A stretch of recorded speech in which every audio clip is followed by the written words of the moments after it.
Very good. We used to have a professor who used to say, when someone comes up and they're clapping at the start, it's an act of faith. If they clap in the middle, it's an act of hope. And if they clap when you're finished speaking, it's a real act of charity. Ladies and gentlemen, I would like to introduce to you proud Donegal man, born in Dublin. Didn't get the suntan in Dublin, but great Irishman. You may have seen when he was on the Tonight Show, which was NTV3 there, must be a year and a half ago, 2 years ago. Kevin spoke up. Kevin Sharkey, who I'm going to introduce. Give him a clap. Give him a big welcome.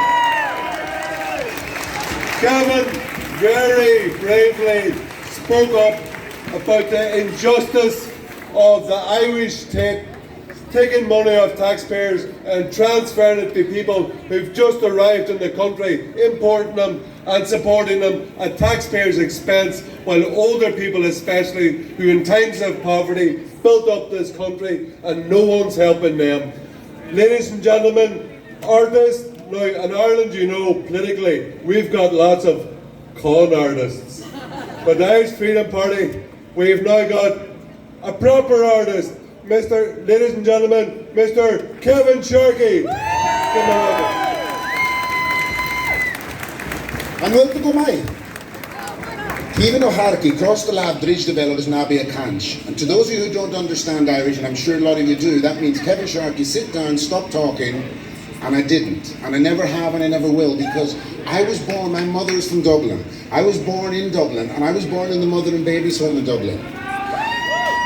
And Michael D. Higgins should be marched out of Ars Neutron for what he has just done to the Irish people. My mother gave birth to me, and she gave birth to me, and she was treated very badly by the nuns in the home. And she was told after 6 weeks when she came back to see me one day, he's gone to a better place.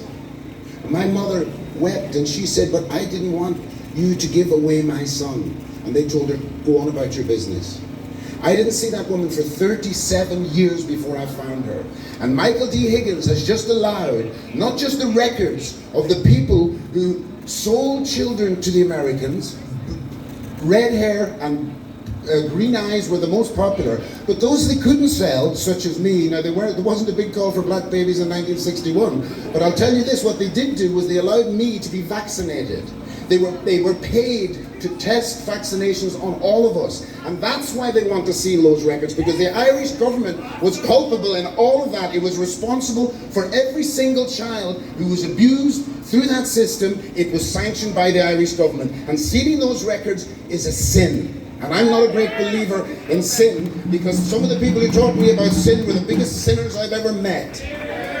Now, where I grew up in Donegal, it was a very small fishing village. I was the only black kid in the village. Now you might expect that would make me somebody who's picked on, somebody who wasn't treated well. The opposite was the case. What I experienced was real Irish hospitality, real Irish love. They didn't look at me as an outsider, they brought me inside. They were good people, and they are still good people. And I've watched over the years Irish people being silenced, being told, wait, be quiet, go to the back of the queue. My mother, if she had made a pot of stew and walked past us with empty plates and went next door to feed the kids next door, she'd have been in the mental hospital on Monday morning. And that's what's happening in this country right now. Irish people